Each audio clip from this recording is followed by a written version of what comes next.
Hi everyone, Stepan here. I'm back after 2 tournaments. Sorry again for the wait. I'm going to show you round 1 of Zadar Open, so the first tournament I played. And Zadar is a tournament I've been playing for a couple of years now. Last year it wasn't held due to COVID, but in 2018 and 19 I played.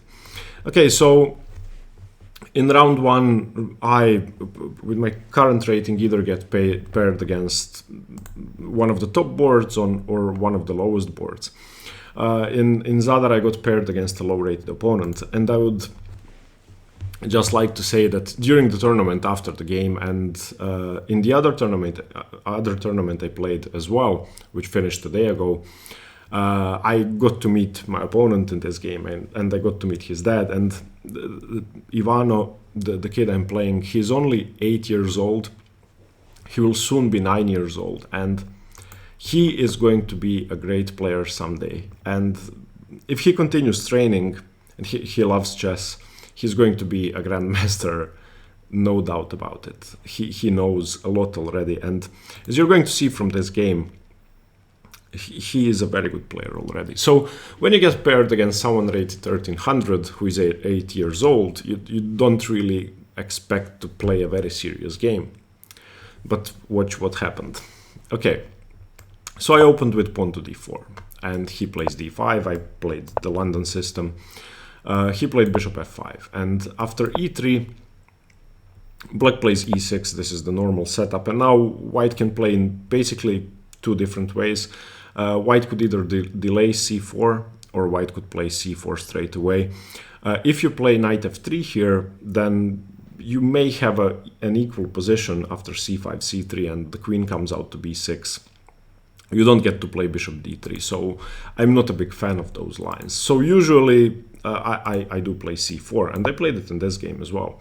Now, if black continues normally with something like knight f6 or c6, which isn't good, or knight bd7 or bishop d6, then white is perfectly fine. There is one problem with this position though, which my opponent played just straight away. So again, he is 8 years old, and I honestly did not expect him to know theory at all.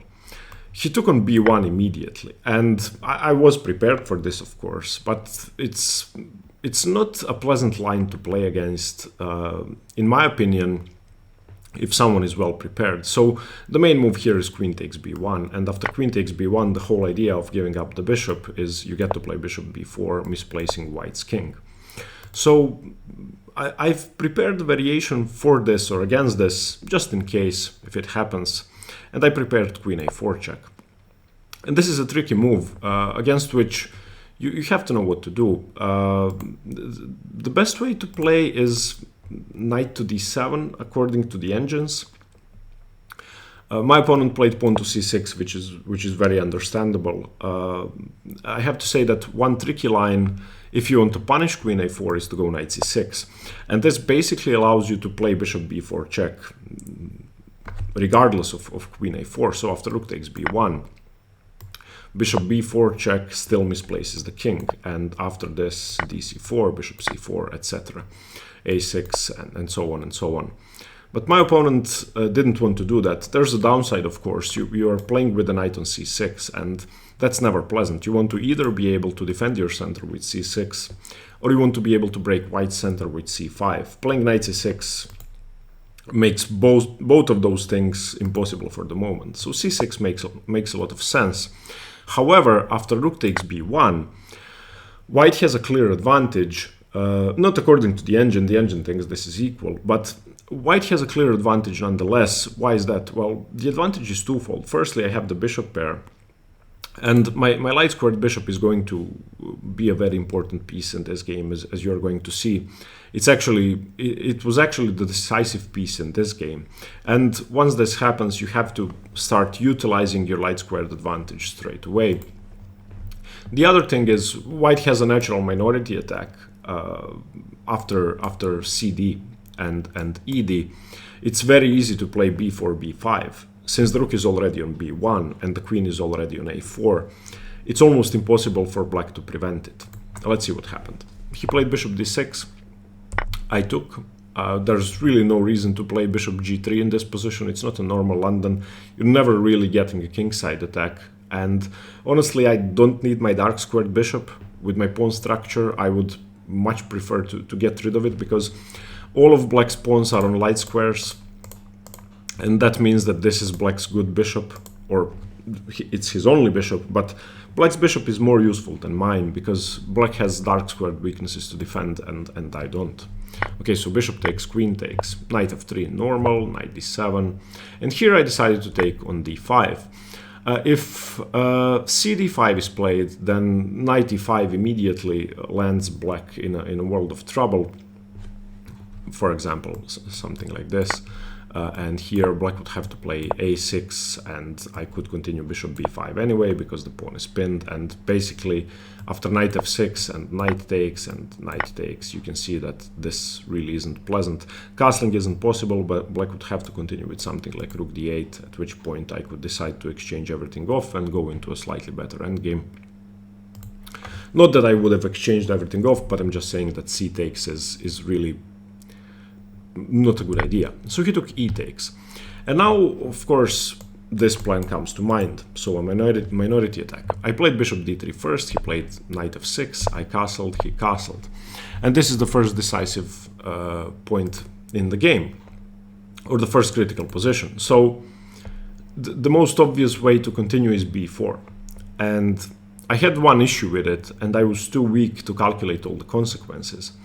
When I analyzed the position in the evening, when I came back to my room, I saw that I made a mistake.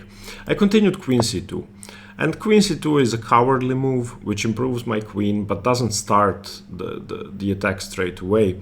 What I should have done is simply b4. And the threat is b5. Let's say black does nothing, I go b5. If that's taken, then I can simply go rook takes, and there will be pressure here. The isolated pawn on d5 is under pressure, and I get to double my rooks. If black does nothing, let's say another stupid move, then I can just take, and after, for example, queen takes, pawn takes, I get to fix this pawn and attack it afterwards, and I could even continue rook to b7. So this is a perfect example of a successful minority attack. There is, however, a move which troubled me, and that's b5 straight away. After b5, if I play something like queen to c2, then knight to b6, and the knight is coming to c4, and black is perfectly fine. I don't have time to put pressure on c6 because this knight is going to be great on c4. The move I was calculating was queen a6. And after queen a6, again, the only logical continuation, knight b6, with the idea of knight c4, doesn't really work because I can play a4 straight away, and this move I just didn't see when I was playing the game. Of course, if pawn takes, then black's structure is just bad. I continue rook c1, and for example like this, takes, and if knight c4 now I can take it. If not knight c4, then I can continue b5 and just put pressure on the pawn. And if knight takes, then I have bishop takes b5, because this pawn is pinned to the queen, and again, I either win the knight or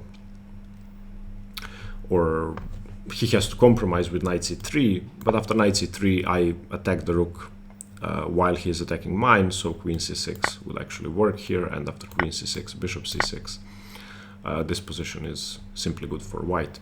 I didn't see all of that during the game, so I played queen c2, which is an inferior move.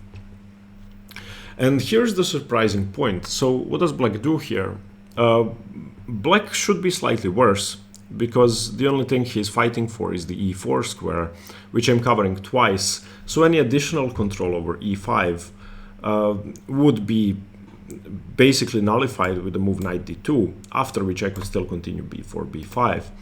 So principally, my opponent plays c5. Now again, my opponent is 8 years old. He's rated 1300, and to see the move c5 and going into an IQP position against an 8-year-old, I was just baffled. That's really not common, at least in my experience. Okay, so I took that, accepting the IQP, Knight takes, I played rook bd1. The idea is that after rook c8 I get to play queen to b1. And now my plan is simple. I want to put pressure on the pawn on d5. I want to make sure that e4 is sufficiently covered. For the moment the queen is loose, so knight e4 doesn't really work. So for example, something like this wouldn't be good, because I would be a pawn up in the end and I would get to infiltrate on d7. Okay, so my opponent played h6, which I don't really like this move.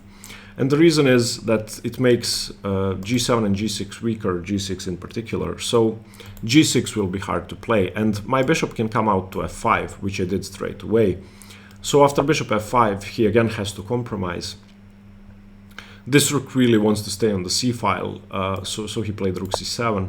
And as you can see now, g6 is harder to play. Not that I would have sacrificed a piece straight away, even though I could, for 3 pawns, but it's just weaker. And you want to be able to take away the f5 square from the bishop. Okay, rook f1, rook e8, h3. h3 is, I think, a useful move because it gives me some luft. This is the last thing I have to improve. All of my other pieces are good. Here he played g6. Again, I don't want to sack a piece just yet for 3 pawns, so I played bishop c2. And my idea is I would like to play b4 and bishop to b3 to put additional pressure on the pawn on d5. Maybe I can even do it without b4 if the knight moves away, which would be ideal. I don't really want to advance on the queen side if I don't have to. Queen b6. Knight d4, blockading the isolating pawn is the first step to winning it. You don't really attack it straight away, you have to set up a blockade. Knight e6. And knight e6 is, I think, the first mistake my opponent made. This gives me an opportunity to trade off one of the pieces that were controlling e4, and also it gives me the b3 square. So knight e6 is a bad move. I exchanged, and of course if pawn takes, defending the d5 pawn, then I take on g6 and his position falls apart. So he either has to take with the queen or with the rook. Taking with the rook leaves the queen on b6, but the rook on e6 is slightly misplaced. And also bishop g6 sacrifices don't really work as well because they don't attack the rook on e8, so that's an upside. But he took with the queen, which is understandable. Okay, now I could continue bishop b3 straight away, but I played rook d4 first. I want to basically make sure that the pawn is never moving forward. King g7, bishop b3. Rook c5, defending the pawn. Rook e d1. And now the position is already unpleasant for black. The reason is that this knight can basically be pinned to the king, and this was one of the decisive factors in the game. So what I can do is shuffle my queen somehow to the d4 square, set up a blockade with my queen and pin the knight, which means that the pawn on d5 is weak. He played queen c6, I played queen d3. This is the first step to getting my queen to d4. I don't know how I'm going to do it yet. I may do this, or I may move my rook away and play queen d4. Queen b6, now the pawn isn't hanging. If I take on d5 now, eventually he will take on b2, and we are going to enter a completely dead equal rook endgame. So I don't take straight away. I played queen e2, preparing to play queen f3 and defending b2. So now I am threatening something. I'm threatening to take. So rook e4. Rook 4 to d2, I'm declining rook trades whenever I can. I don't want to trade off pieces. Even though I would enter a better endgame, his king is too close to the pawn. So imagine a position in which we only have one rook on the board each. He plays king f6, king e5, and I have nothing. Queen e6, rook d3, queen c6, queen f3. Okay, now if he doesn't play anything, I actually have a threat because this rook is loose. So for example, if he plays a5, then I play bishop takes, and he is losing the game on the spot. If the queen moves away, I take the rook. If he takes the bishop, then I take on e4, and if he takes with the rook, then I play rook takes. And again, if queen takes, rook takes. If knight takes, queen takes, rook, and he loses. So after queen f3, he has to react. He played rook e5, and I played queen f4, and now my queen is coming in, finally. He played rook f5, I played queen d4, and now this knight is finally pinned, which means tremendous pressure on d5. And now I'm happy with my position. I don't know how to optimize it, but I think everything is ideal for the moment, and there should be no optimization. A better question is, what does black do? He played h5, I played rook d2, preventing rook c2 in positions where my bishop moves away, because the rook is on f5. The knight could come to e4 in some positions, and I don't want to allow... Well, not now, because the pawn is hanging and because the knight is pinned, but in the future, my rook is more useful on d2. King h7, unpinning, queen d3, attacks the rook, and that could be a factor. Rook c1, offering a rook trade, and queen f1. I probably should have brought my queen back to d4, but I thought queen f1 is a better move, just threatening to take the rook, forcing a trade. And if I can recapture with the queen, when the knight is not pinned anymore, this is actually good triple pressure on the pawn. So basically all of his pieces are fixed to the defense of the d5 pawn. And also, there's another thing. I have rook c2, tempo on the queen, and queen d4 in that position, attacking both the knight and the pawn on a7. He played rook e5, I played rook c2, queen d7, and now queen d4. And in this position, black is already losing because I win a pawn for nothing. It's not that the a7 pawn is decisive. The fact that I get to infiltrate on the 7th rank, or that I get to win the pawn on d5, is decisive. So he played rook f5, defending. I played queen a7. He played knight e4. There's pressure on f2, but I can simply play queen b6. And queen b6 has a threat. I am threatening to play rook to c7. Have to be careful about my pawn on f2, but eventually that will be a threat. And if I keep my pawn on c2, then he has nothing. He played queen e7, which is the only move to stay in the game. Now, if I play rook c7, I actually lose the game, so I still have to be careful, because he plays queen h4, and now my position is falling apart. I have no way to triple defend the f2 pawn. So after queen e7, I played queen d4, and now the same idea with queen h4 doesn't work. It may seem that queen h4 triple attacks the pawn on f2. Unfortunately for him, I have to move bishop d5, and now it's game over. Of course, the knight is pinned to the queen, so if knight f2, then queen takes. If rook f2, then queen takes knight, and therefore in this position he resigned. I have to say that by this point he was playing basically on increment. As all the games in this series, this is 90 plus 30, so you get a 30-second increment, and this position is not easy to play on increment. I had a few minutes on the clock, so I didn't have much time myself. But considering that this is so hard for black to play, and white can basically make waiting moves, it's understandable that black loses the game if in time trouble. So again, I did manage to win the game, and I think I played well. In fact, I think this is my best game from the tournament, with like least mistakes made. And I think I played principally, and I understood what I have to do. He did as well. Unfortunately for him, he never really got a chance for an attack, which is something you would ideally like to do in an IQP position when you have the IQP. So you could say that this was a smooth game, but against an 8-year-old kid, you don't expect to be playing a strategic battle in the IQP. So congratulations to my opponent. I mean, he played a great tournament. He won about 100 rating points in Zadar, and again, remember his name. He's going to be a great player one day. In a few years, his rating will be like 300 points higher than mine. Okay, thank you for watching. Again, sorry for the wait. Now I'm going to show you all the games from the two tournaments, which, by the way, went well. I'm happy to show you the games. See you tomorrow. Thanks again, and stay tuned for more chess. Bye-bye.